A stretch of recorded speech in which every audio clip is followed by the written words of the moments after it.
ఆశీర్వాద్ గోధుమ పిండితో దూది ముక్కలు లాంటి చపాతీలు చేసేస్తున్నాం. చూసేయండి. మరి చిటికెడు ఉప్పు నూనె వేసుకొని ముందుగా కలిపేసుకోవాలన్నమాట. దాని తర్వాత కొద్దిగా నీళ్ళు వేసుకోవాలి. ఒకటేసారి వేసుకుంటే మెత్తగా అయిపోయే ఛాన్సెస్ ఉంటుంది.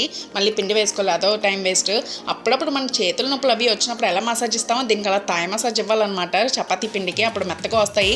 మా మమ్మీ ఎవరు ఊహించుకుంటున్నారో తెలియదు కానీ ప్లేట్ వేసి గట్టి బాధేస్తున్నారు చపాతీ పిండిని. ఇదిగో ఇప్పుడు చూస్తున్నారు కదా, లోపల చేయబడితే అలా వెళ్ళిపోతుంది అనమాట. కొంచెం గట్టి కలుపుకోవాలి. తర్వాత నూనె రాసుకొని వండలకి చుట్టేసుకోవడం అనమాట.